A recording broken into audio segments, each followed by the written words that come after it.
네, 안녕하세요, 여러분.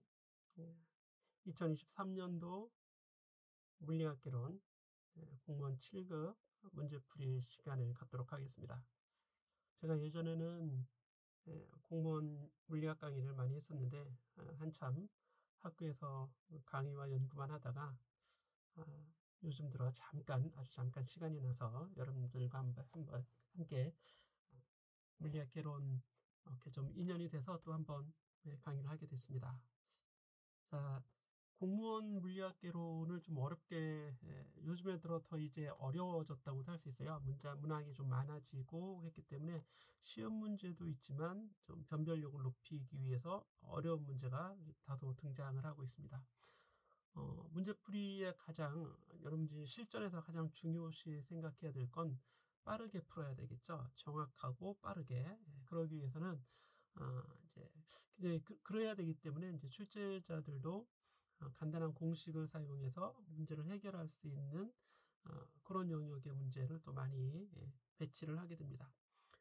실제로 문제를 풀어보면서 어떻게 우리가 이제 대처를 해야 되는지 실전의 감각을 항상 여러분들이 가지고 있어야 실제로 문제 풀 때 아주 빠르고 정확하게 해결할 수 있습니다.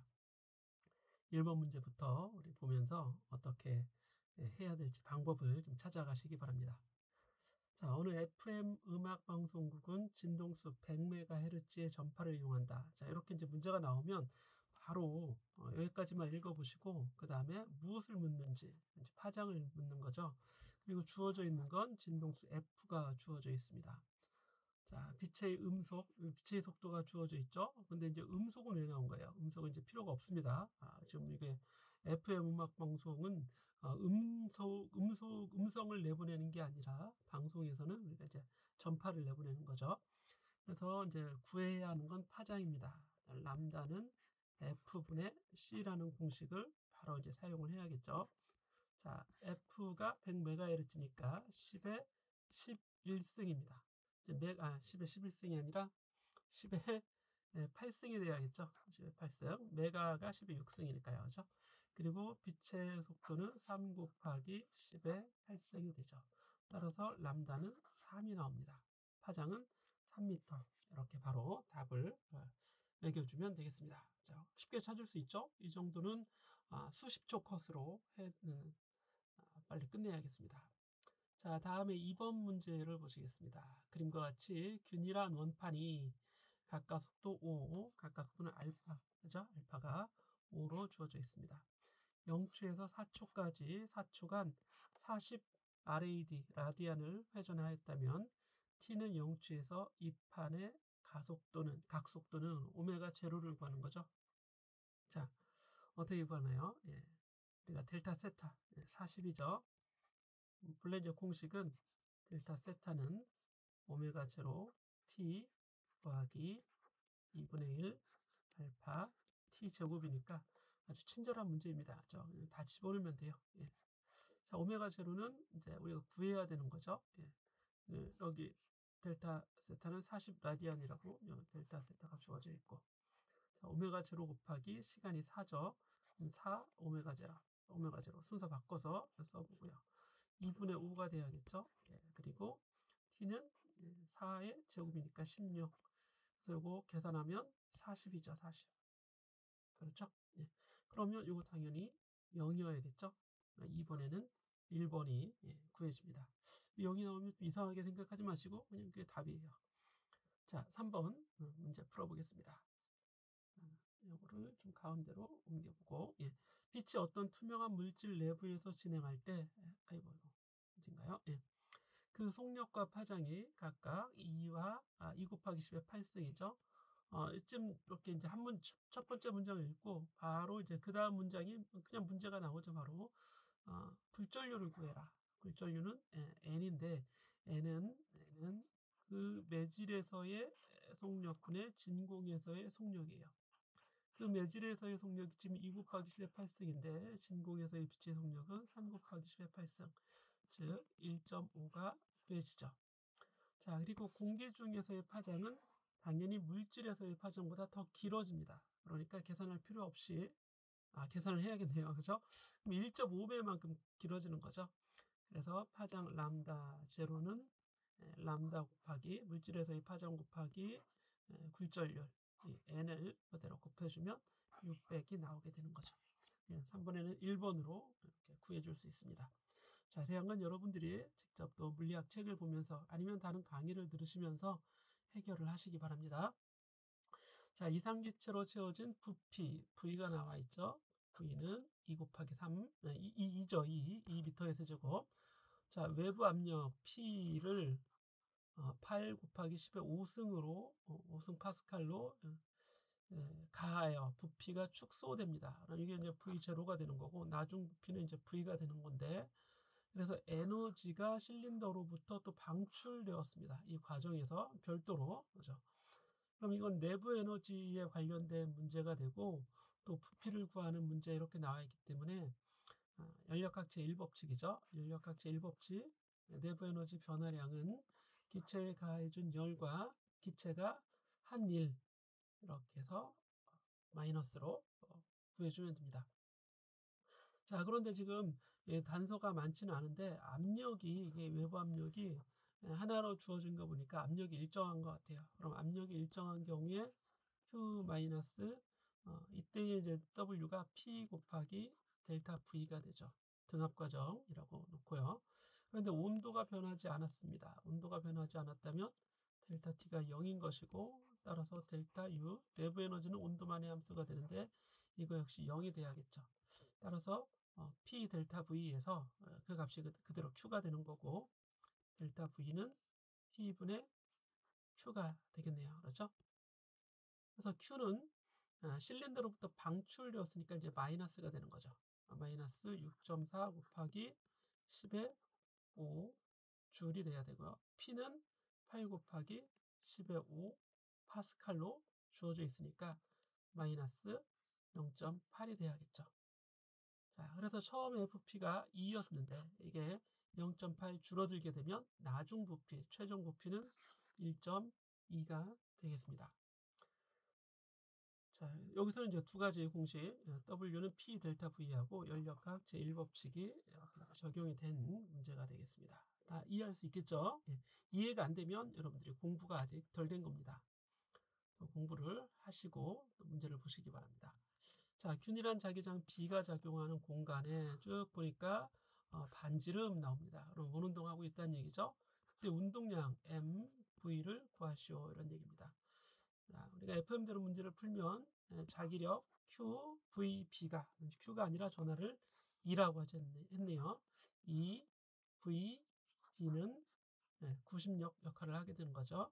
R분의 MV 제곱이에요. 그런데 여기서 반지름을 구하는 게 이제 문제가 아니라 원운동 전자의 운동량을 구하는데 운동량 MV잖아요.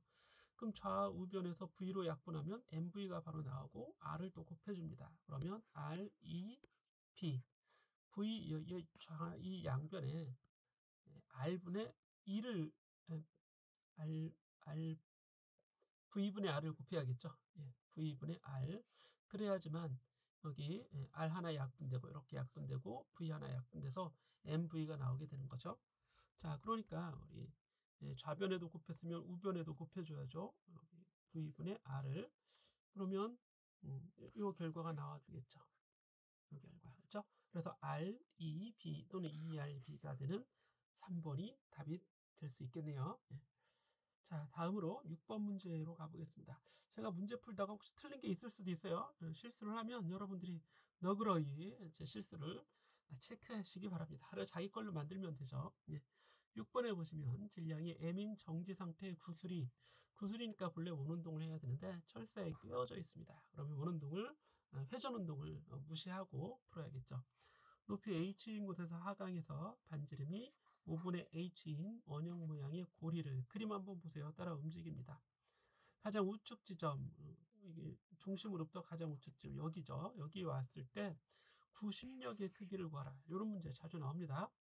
그러면 90력은 R분의 MV 제곱이니까 RM은 다 주어져 있는데 V가 지금 안 주어져 있죠. 그럼 V를 구해주면 되겠네요. 그렇죠. 자, 그러면 역학적 에너지 보존 법칙에 의해서 MGH 높이 있는 곳에서 물체가 떨어져서 요 높이까지 온 거죠. 그럼 여기를 기준 높이로 잡으세요. 기준 높이. 그럼 여기를 기준 높이 잡으면 처음 높이는 얼마예요? 그렇죠. 전체 H에서 반지름 5분의 H를 빼준 5분의 4H만큼 낙하한 거죠. 그래서 포텐셜 에너지가 운동 에너지로 바뀌게 됩니다. 그래서 m, g 5분의 4h만큼 떨어져서 2분의 1 m v 제곱 운동 에너지로 바뀌는데, 여기 보시면 mv 제곱이 나와 있잖아요. 그럼 이거는 양변에 2를 곱하고 또 r로 나눠주면 되겠죠. 그래서 r분의 2를 곱하면 여기 두 개 오른쪽 변에 얘를 곱해서 r분의 mv 제곱을 만들 수 있죠. 그럼 좌변에도 r분의 2를 똑같이 곱해줘야겠죠. 그렇죠? 이렇게. 자, 그런데 예, 여기 중요한 건 이 r이 지금 5분의 h예요. r 자체가. 그러면 이 r이라고 써도 되고 이거를 5분의 h라고 그냥 써도 되겠습니다. r 자체를 5분의 h r분의 v분의 예, 2 그죠? 5분의 h분의 여기 r이니까 이런 거는 이제 시험 볼 때 이런 걸 좀 중간에 틀리면 여러분들이 좀 당황하지 말고 하나씩 잘 풀어줘야 됩니다. 5분의 h분의 2 이렇게. 그러면 이제 90력을 구한 건데, 그럼 좌변에서 구한 90력은 어떻게 되겠어요? 5는 약분되겠죠. 요와 5하고 요 5는 약분되고 h도 약분이 되겠네요. 그렇죠? 요 h하고 h 약분되고, 그러면 428mg가 되는 거죠. 8mg. 구슬의 무게의 몇 배인가? 무게의 8배가 돼야겠죠. 3번으로 답을. 조금 어려울 수 있겠어요. 실수를 유발할 수 있는 그런 건덕지가 좀 많습니다. 7번 보겠습니다. 폭 L인 1차원 무한 포텐셜이 이렇게 있습니다. 무한히 깊은 포텐셜이라는 얘기죠. 자, 첫 번째 들뜬 상태, 즉 n이 2인 상태, 첫 번째 들뜬 상태입니다. 들뜬 상태이기 때문에 n은 1이 아니에요. n은 2인 상태라는 얘기입니다. n이 1일 때 파동함수 모양은 이런 모양이지만 n이 2일 때는 이런 모양의 파동함수 모양이죠.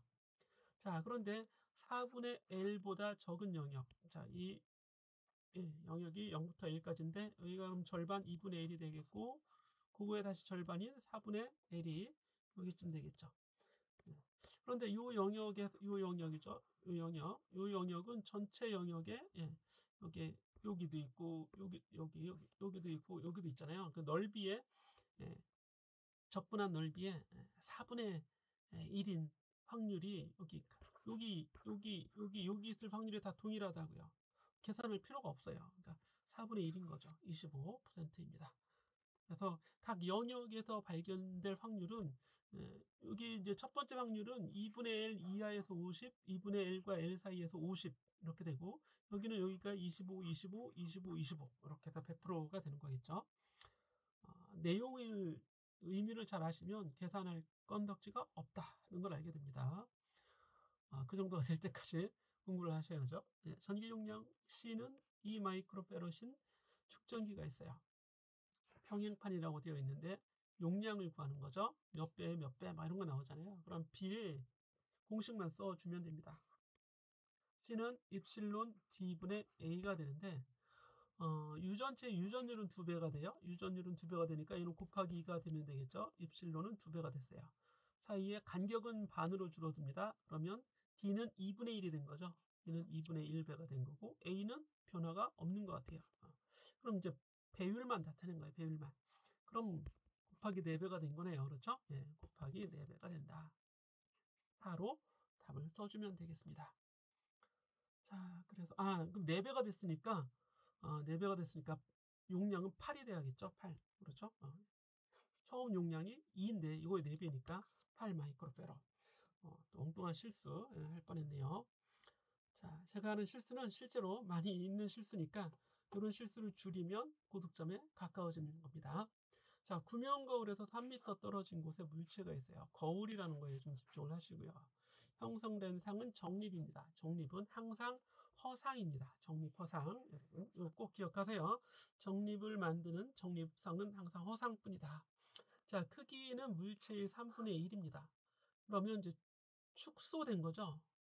축소 정립 허상, 축소 정립 허상, 축정허를 만드는 건 뭐예요? 축정허를 만드는 건 볼록거울입니다. 볼록거울. 예. 오목거울은 확정허를 만들죠. 확정허. 예. 확대된 정립허상. 그래서 답은 바로 1번이 되는 걸 아주 쉽게 볼 수 있습니다. 초점거리 괜히 구할 필요가 없어요. 자, 이렇게 해서 1번. 그 다음에 10번으로 갑니다. 질량이 m인 인공위성이 질량이 대문자 m인 지구 중심으로부터 거리 r만큼 떨어진 인공위성 문제죠. 근데 묻는 게 뭐예요, 도대체? 묻는 게 거리가 궤도 반경이 다를 때 속력과 주기를 V와 T로 나타내라, 이런 얘기죠. 그러면 이런 문제는 다 구심력 문제입니다. 중력이 구심력 역할을 하고 있죠. R분의 G, M1, M2는 R분의 M이 돌아가고 있죠. 속력 V로 R분의 MV 제곱으로 구해줄 수 있습니다. 자, 속력을 구할 때는 V를 구해주면 되겠죠. 따라서 V는 어떻게 돼요? V는 M분의 R을 양변에 곱해주고 루트 해주면 되겠죠. 그럼 M 이렇게 약분해도 되고 R, 여기 R 제곱이었네요. 예, R 제곱분의 GMM이죠. R 하나 약분해주면 V는 그냥 R분의 GM 이거의 루트 되겠습니다. 자, 그런데 이 지구는 그대로 있고 궤도 반경만 R에서 2분의 R로 되면 V는 루트 2V가 되겠죠. 그죠? 예. 그럼 루트 2배가 되는 건 3번 아니면 4번이 되겠죠. 예. 그리고 공전주기인데 이거는 여러분들이 케플러 제3법칙을 자, t제곱은 r의 세제곱에 비례한다. 이 공식을 바로 쓰는 게 좋아요. 물론 이거 이식 가지고도 알 수 있겠지만 복잡해집니다. 그래서 공식은 단타로 외워서 우리가 하나씩 해결한다고 생각을 하면 되겠죠. 이거 루트 해주면 t는 r의 2분의 3승에 비례하겠죠. 근데 지금 r은 몇 배가 되는 거예요? r은 2분의 r이 되는 거죠. 2분의 r. 그럼 2분의 r에 2분의 3승배가 되는 거죠. 예. 그러면 요거는 2에 이렇게 풀어도 되고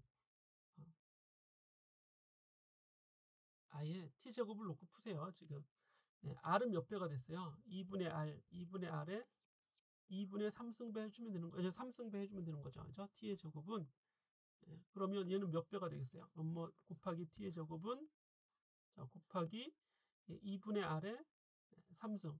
그럼 여기 2분의 3제곱배잖아요. 이걸 루트 해주면 되겠죠. 2분의 3제곱의 루트. 그러면 2분의 1의 3제곱의 루트죠. 2분의 1의 3제곱의 루트.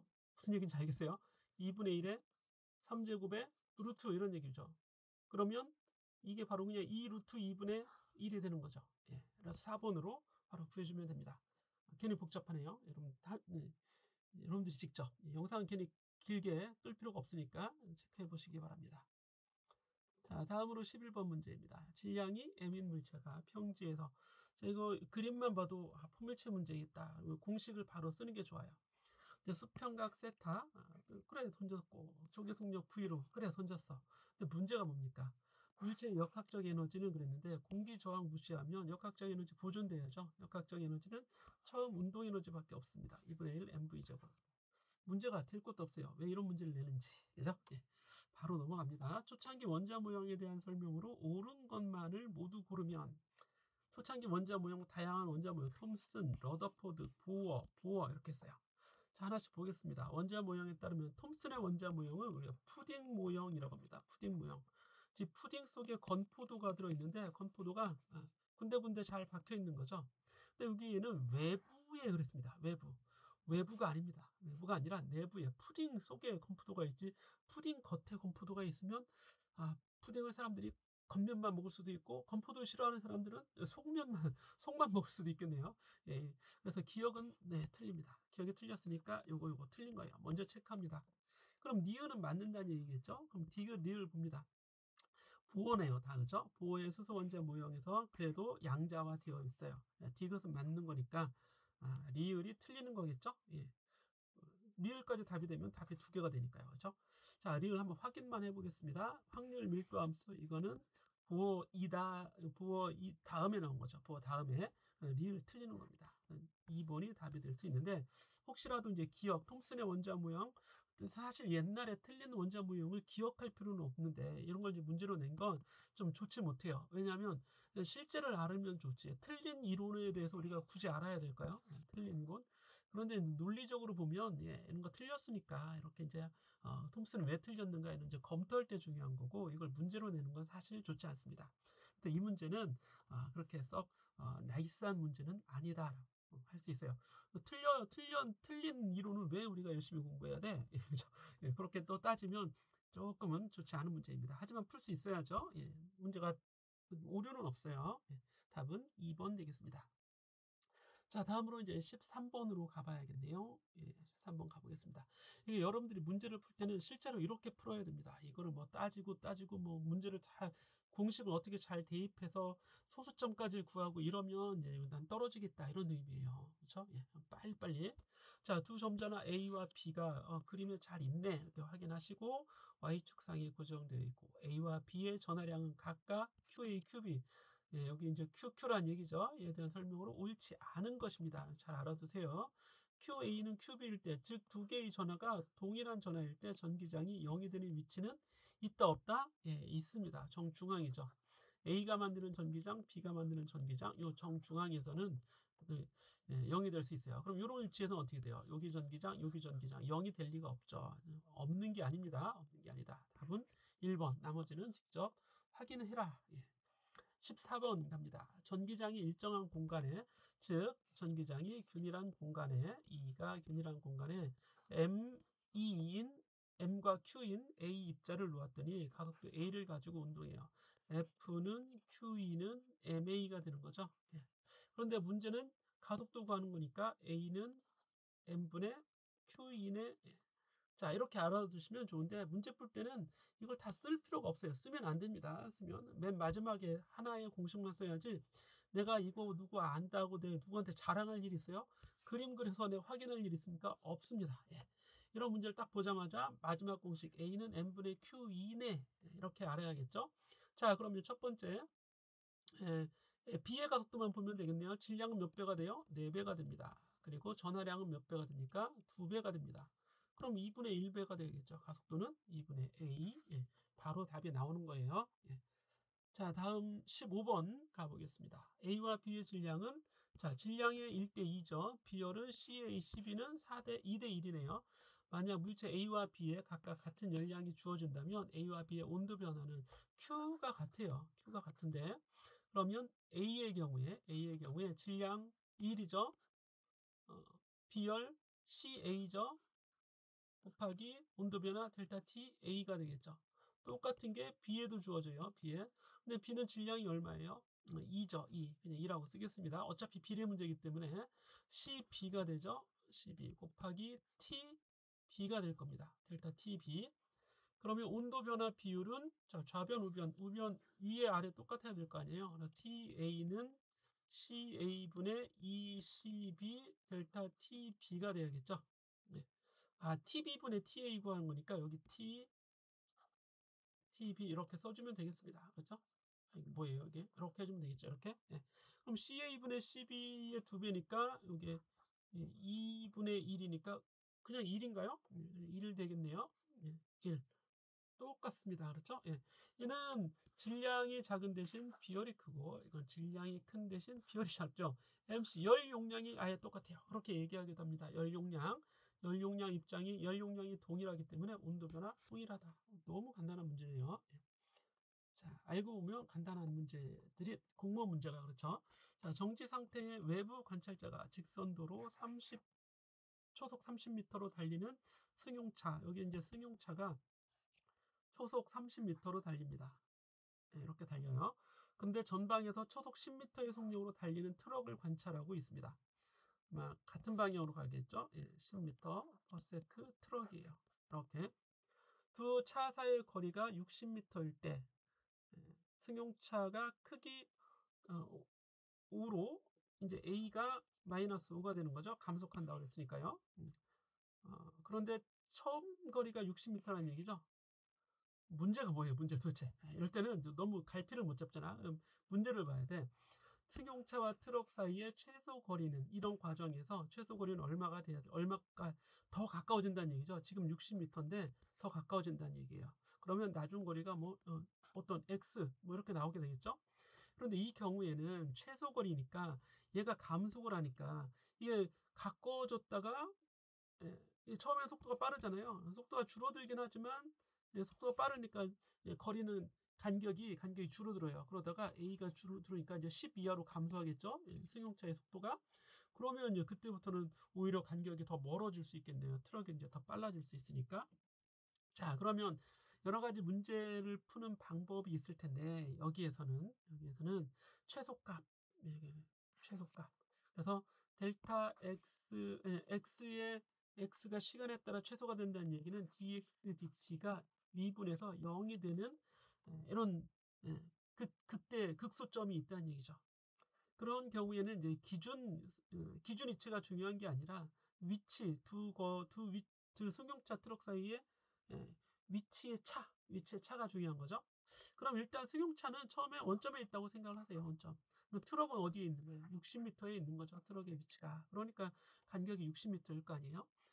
그러면 승용차의 위치 승용차 x1이라고 합시다. x1은 트럭의 위치부터 볼까요? 트럭의 위치를 1번 위치라고 합시다. 트럭은 이게 등속 운동하는 거죠. 그러니까 그냥 60 곱하기 60에나 VT죠. VT.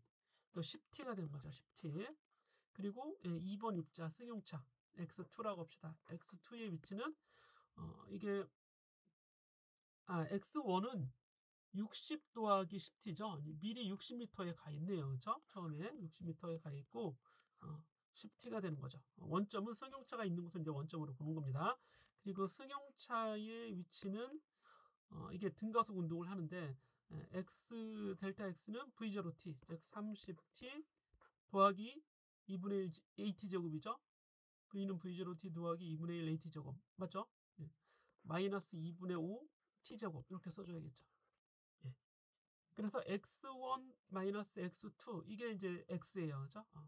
그럼 x1 마이너스 x2 이거를 구해보면 2분의 5 t제곱 마이너스 20t 더하기 60이 되겠죠. 이거를 시간으로 미분한 게 0이 나오면 돼요. 그럼 미분하면 이게 5t죠. 5t 마이너스 20이 0이 나오면 되는 거죠. 미분한 게. 그럼 t는 4초네요. 4초 걸리는 거죠. 그러면 딱 그때가 어느 때냐면 이렇게 이제 어렵게 구했는데 결국은 4, 5, 20이 되는 거예요. 20. 그래서 속도가 완전히 같을 때가 최소 거리예요. 맞죠? 또 속도가 얘는 줄어들면 간격이 멀어질 거 아니에요. 그것만 봐도라도 t는 4인 것을 금방 구해낼 수 있네요. 그렇죠?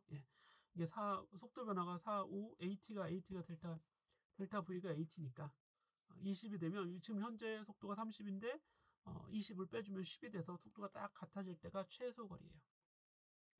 그런데 이 최소 거리를 직접 구해라 이런 거죠. 그러면 다 구한 거네요.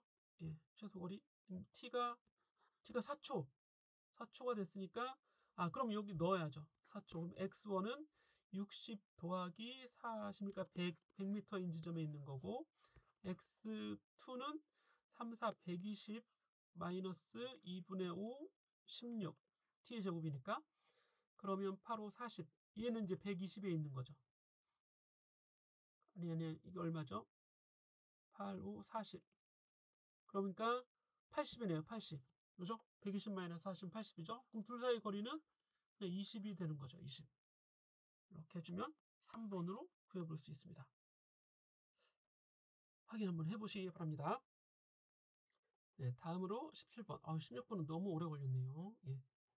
자, 그림은 공기 중에 제가 이렇게 보니까 뒤로 갈수록 좀 어려워지는 것 같아요.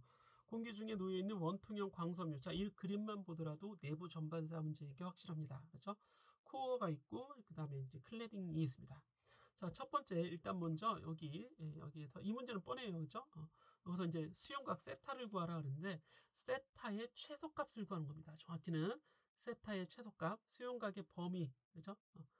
최대값, 그죠? 세타의 최대값을 구하는 거죠. 최소값은 작으면 작을수록 좋은 거니까. 근데 이제 너무 크면 안 된다 이런 얘기입니다. 예를 들어 각이 이렇게 커지면 전반사가 일어나지 않게 되는 거죠. 자, 그래서 어떻게 되는 거예요? 여기를 이제 알파라고 합시다. 여기 한번 굴절이 일어나겠죠? 외부는 이제 공기로 공기. 그러면 굴절 법칙에 대입을 해보면 공기에서의 굴절률 곱하기 사인 세타는 오른쪽 N1 매질에서의 여기 이제 알파만큼 굴절이 됐습니다. 각도 알파로 굴절률 곱하기 사인 알파 이런 식이 되겠죠. 자, 하나의 식이 나왔어요. 그러면 세타는 여기 이제 인버스 사인이죠. 세타는 이것만 보더라도 세타는 N1 사인 알파의 인버스 사인이에요. 아크 사인, 이걸 아크 사인이라고 그러죠. 예. 사인의 마이너스 1 이렇게 나와준다 이런 얘기입니다.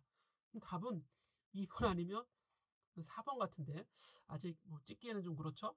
자, 그런데 여기서 한번 또 굴절이 일어나죠. 여기서 이렇게 요 각은 이제 90도 마이너스 알파예요. 그렇죠? 예. 여기 직각삼각형이니까. 예. 그리고 이렇게 굴절이 된다고 합시다. 그러면 여기가 뭐 여기를 뭐라고 할까요? 알파, 베타, 감마라고 할까요? 감마의 각도로 이렇게 이제 굴절이 되는데 이게 이제 굴절이 안 되려면 내부 전반사만 일어나려면 내부 전반사 임계각보다 커야 되죠. 90도 마이너스 알파가. 그렇죠? 그래서 이 경우에 즉 N1과 N2 매질에서의 굴절 법칙을 적용해 보면 이거 이쪽으로 가져올까요? N1 사인 90 마이너스 알파로 좀 입사한 거죠. 그러면 N2 매질에서는 N2 사인 감마가 됩니다. 근데 이게 90도가 되면 즉 사인 90도면 1이죠. N2가 되면 이게 내부 전반사 임계각이 되는 거예요. 그런데 사인 90도 마이너스 알파는 코사인 알파죠. 그렇죠? 그래서 이걸 다시 쓰면 N1 코사인 알파는 N2 이런 식이 나오게 됩니다. 따라서 코사인 알파는 N1분의 N2가 되죠. 그런데 우리는 지금 뭘 구해야 돼요? 사인 알파를 구해야 되는 거죠. 그럼 사인 알파는 사인은 1 마이너스 코사인 제곱 루트잖아요. 그렇죠? 예, 그래서 여기다 직접 넣으면 사인 인버스 N1 곱하기 사인 알파는 1제곱 1 마이너스 코사인 제곱 알파, 즉 1 마이너스 N1 제곱 N2 제곱 루트, 그렇죠? 제곱의 루트죠. 루트 맞아요? 예, 이렇게 해줘야겠죠. 이렇게. 그럼 이거 구하면 여기 N1을 가로 안에 집어넣으면 되겠죠. 루트 안으로 집어넣으면 그럼 N1은 제곱이 들어갑니다. 그럼 뭐가 남아요? N1 제곱 마이너스 N2 제곱만 남는 거죠.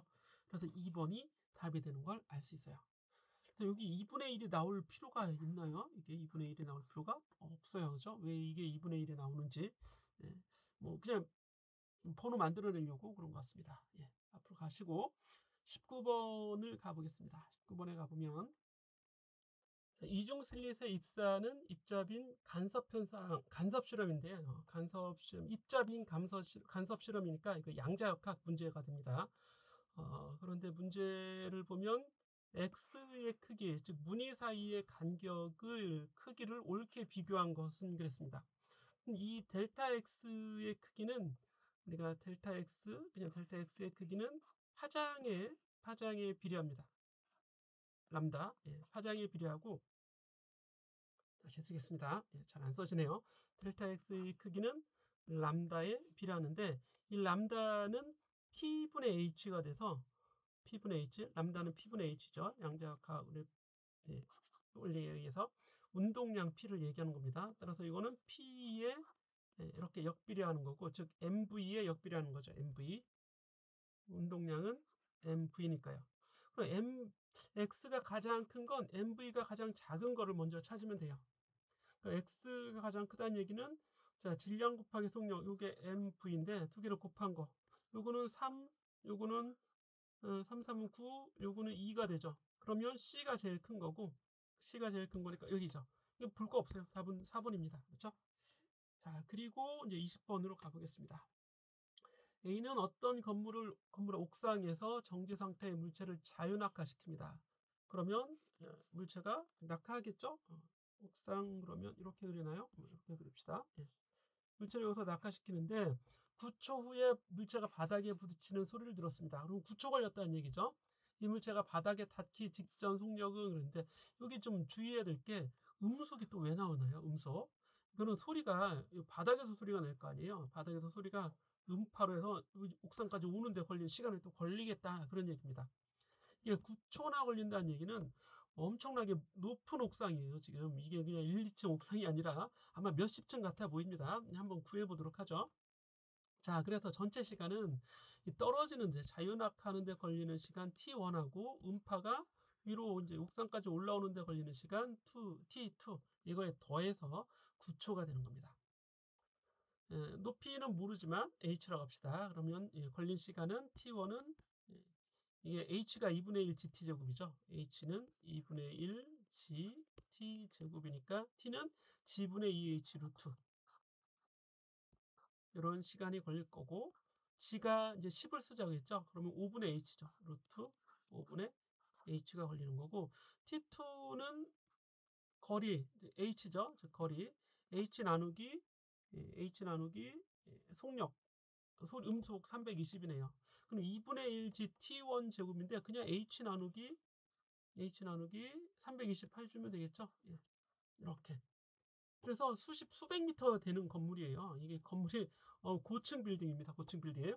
그럼 요 두 개를 더해서 즉 5분의 루트 5분의 H하고 320분의 H를 더해서 이게 9가 되는 거예요. 그럼 뭔가 좀 어려워 보입니다. 그렇죠? 그런데 여러분 이거 답이 어떻게 나왔어요? 지금 딱딱 VV 몇십 끊어져 있어요. 그러면 생각을 해보는 거야. 이게 높은 건물이면 요거 8초 더하기 1초에서 9초 될 수 있고 7초 더하기 2초에서 9초도 될 수 있고 그렇잖아요.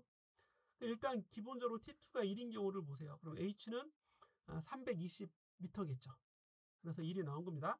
그럼 H가 320m 되면 요거 한번 계산해 볼까요? 5분의 320은 얼마예요? 루트 안에 들어있는 6, 30, 5, 4, 20, 5, 60, 루트 64니까 8 나오죠. 가능하네요. 그죠? 8 더하기 1은 9초가 돼요. 그럼 이게 답이에요. 7 더하기 2 굳이 갈 필요 없습니다. 예. 8 더하기 1. 이게 성립을 하니까. 예. 그래서 이렇게 좀, 직관이나 좀, 뭐랄까, 좀 잘 찍어야 돼요. 잘 찍어야 됩니다. 이게 1초고 얘가 이제 8초 걸렸다는 얘기입니다. 그런데 직전에 바닥에 닿을 때의 공의 속력을 구하라 이런 얘기야. 그러면 나중 속도는 이게 뭐 자유낙하니까 역학적 에너지 보존 법칙 써서 루트 2JH 이렇게 써도 되고 아니면 나중 속도는 V0 더하기 GT 써도 되겠죠. GT 8초 걸렸으니까 10 곱하기 8 하면 80m네요. 그렇죠? 80m per sec. 그럼 답은 4번이 되는 거죠. 간단합니다. 이렇게 보시고 넘어가겠습니다. 뭐 2차 방정식 풀어도 되긴 합니다. 예, 됐어요. 예, 21번. 어떤 실험에서 단열 용기에 담긴 온도가 10도씨인 물이 10도씨란 얘기죠. 여기 물이 있습니다. 물에 뜨거운 물체 쇳덩어리를 담갔어요. 물체를. 얘는 200도씨. 아이고. 이거 주의해야 되죠. 물은 10도씨입니다. 10도씨였고 이 금속이 200도씨예요. 그런데 오래 두면 어떻게 돼요? 열평형을 이제 20도씨로 열평형이 되는 거지. 그러면 금속이 잃은 열은 물이 얻은 열과 같겠죠. 자, 금속의 질량은 m이라고 하고 물의 질량은 대문자 m이라고 하겠습니다.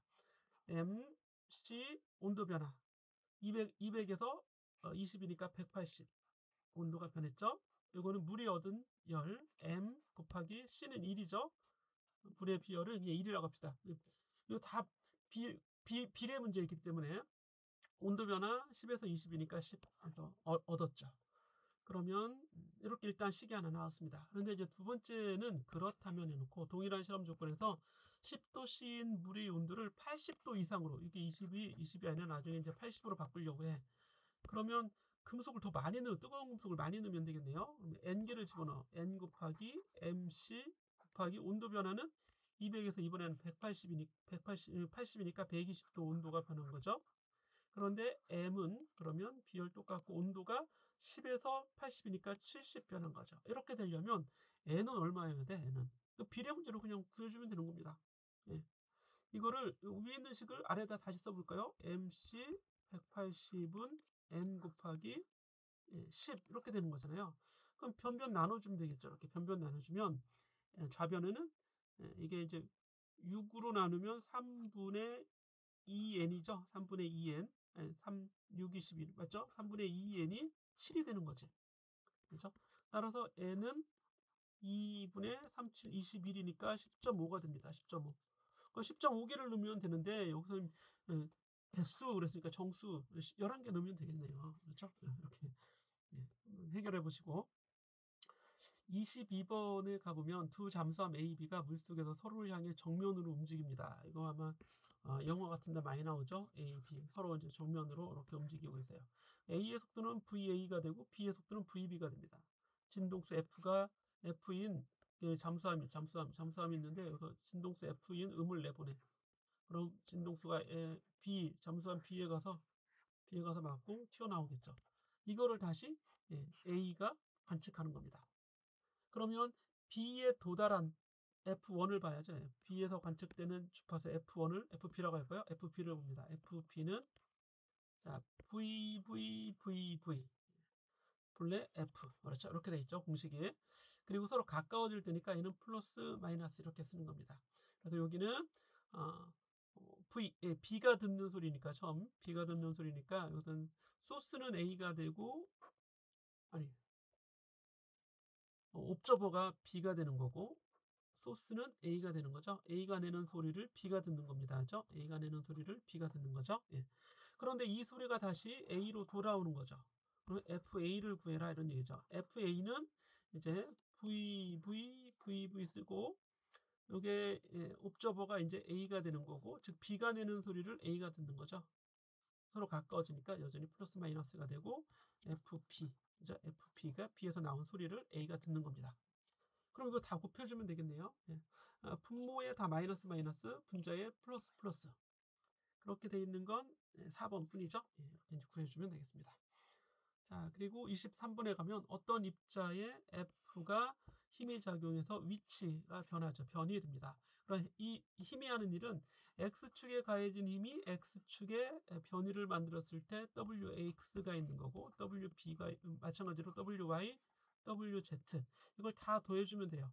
그런데 X방향으로는 움직이지 않았죠. Y방향으로는 2에서 마이너스 2까지 움직이는데 Y방향의 힘은 위치에 비례합니다.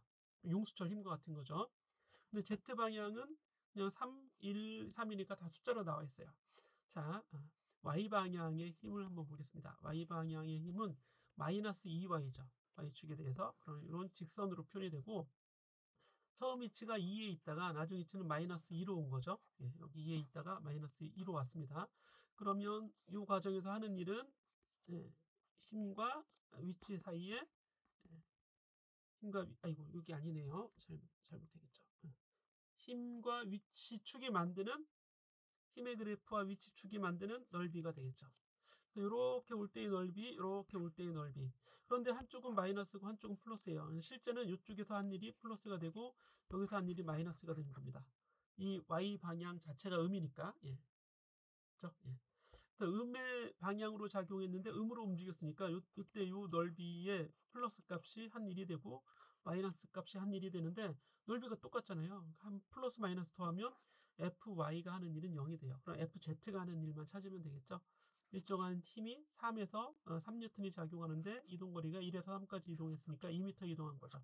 그러면 6줄의 1을 했다 이런 얘기죠. 3N 곱하기 2m가 돼서 답은 2번 되겠습니다. 자, 24번에 가보면 헬륨 네온 레이저. 이 발음하기 힘드네요. 혀가 짧은 걸 표시. 헬륨 네온 레이저. 여러분들도 발음하기 힘들 거라고 저는 믿습니다. 자, 적색빛 람다 레드를 방출을 하는데 그런데 람다 그린도 방출할 수 있어요. 이 헬륨 네온 레이저는 두 가지 빛을 방출할 수 있습니다. 적색빛 방출의 경우에는 레이저 내의 발음하기 진짜 어렵네요. 레이저 내의 네온 원자가 주어진 들뜬 에너지 상태에서 들뜬 에너지 상태 2가 있어요. 근데 이게 여기까지 떨어져. 또 떨어지면 이 레드예요. 이 레드. 이 레드까지 떨어질 때 빨간색 빛이 방출합니다. 이게 람다 레드가 되는 거죠. 자, 그런데 에너지가 더 낮은 이 그린도 있어요. 이 그린. 근데 여기까지 떨어질 때는 에너지가 크니까 이때 방출하는 빛은 람다 그린이에요. G만 쓰겠습니다. 그런데 문제는 뭐냐면 만약 네온 원자가 이 그린 에너지 상태와 이 레드 상태 에너지 사이에서 전이가 일어난다면 또 요기서 이렇게 떨어지는 거겠죠. 이렇게 떨어질 때 방출되는 파장은 얼마냐? 이게 람다이네요. 람다를 구해라 이런 얘기입니다. 하나씩 해보면 되겠습니다. 자, 람다는 에너지는 HF죠. H 곱하기 람다분의 C가 됩니다. 따라서 람다는 이 식에서 람다는 2분의 HC가 되는 거죠. 이런 공식을 먼저 써놓고, 그럼 이 레드는 이 에너지는 E 마이너스 여기 E 들뜬 상태 E0로 할까요? E0라고 하면 좀 이상하네요. 그냥 2라고 하겠습니다. E 마이너스 E 레드 이만큼 에너지 차죠. 그렇죠? 이만큼 에너지 차에서 HC가 되는 거고, 람다 그린은 똑같은 원리에 의해서 E 마이너스 E 그린분의 HC가 됩니다. 그런데 이 레드에서 이 그린이 우리가 이제 구하려고 하는 거 요거죠. 그렇죠? 람다는 이 레드에서 이 그린은 이렇게 빼줘야겠죠? 이 그린 분의 HC를 구하고자 하는 거예요. 그럼 이 레드 여기 대입해서 여기다 집어넣고 이 그린 집어넣으면 될 거 아니에요. 그죠? 예. 그렇게 해도 되고 하나하나 다 집어넣어도 되고, 그죠? 예. 그렇게 해보시면 하는 게 문제를 빨리 풀어야 되니까. 예. 그러면 어떻게 해야 될까요? 이거를 에너지에 대해서 정리를 해보자고요. 여기서는 요식을 변형하면 E 마이너스 E 레드는 람다 R분의 HC가 되는 거고, 식에서 E 마이너스 EG는 람다 G분의 HC가 되는 거고, 제가 이제 필기 환경이 썩 좋지 않아서 글씨가 좀 엉망입니다. 그러면 요거를 만들어야 되잖아, 우리 요거를. 그럼 여기에서 요거 빼주면 좌변까지 빼주면 되겠네요. 그죠? 예. 그래서 좌변 요거 부 반대로 해서 얘랑 더해주면 되죠. 그러면 이 레드 마이너스 이 그린은 람다 G분의 HC 마이너스 람다 R분의 HC가 됩니다. 그리고 통분해주면 람다 G 람다 R분의 HC는 나중에 다 약분될 거예요. 이렇게 다 약분될 거니까 그대로 주시고 그냥 람다 R 마이너스 람다 G가 되겠죠. 요거를 여기다 넣어주면 되는 거지. 그러면 바로 나오네요. 그죠? 근데 이거 역수가 들어가야죠. 역수. 여기 분의 1이니까 분의 1. 예. 그래서 람다는 람다 R 마이너스 람다 G분의 람다 G 람다 R 이렇게 나와줘야겠죠. 마이너스 분의 곱하기. 그죠? 예. 요거 2번이 답이 되겠네요. 예.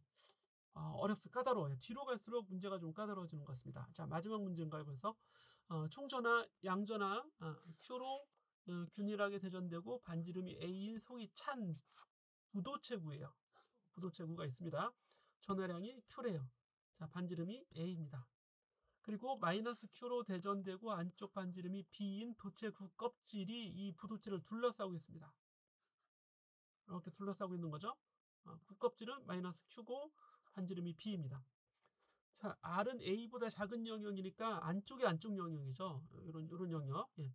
이런 영역인 지점에서 전기장의 크기는 바깥에 있는 거 생각할 필요가 없죠. 가우스 법칙에 의하면 안쪽에 있는 건데 균일하게 대전되어 있다는 얘기는 여기 다 있다는 얘기예요. 구가. 구전하, 부도체 구전하라는 얘기입니다. 그러면 중심으로부터 거리에 비례하는 전기장이 있습니다. 미리 알아둬야지 이걸 내가 이거 가우스 법칙으로 풀겠다 이러면 안 돼요. 예. 문제는 의외로 쉽게 나옵니다. 그래서 전기장의 크기는 이 거리 아래 비례하는 게 여기 3번에 있죠. 3번이 답이 되는 거예요. 자, 그래서 쉽게 푸셔야지 어렵게 풀다가는 끝이 안 납니다. 자, 이렇게 해서 오랜만에 문제풀이를 해봤는데, 자, 좀 물리학에 이제 벽이 느껴지시는 분들 계실 테고, 조금 공부를 하신 분은 그렇게 어렵지 않다. 의외로 조금 여러분들이 그렇게 좀 느끼시기 바랍니다. 열심히 하셔서 좋은 결과 있기를 바라겠습니다. 자, 우리 아들이 그러더라고요. 구독과 좋아요. 자, 여기까지 하겠습니다.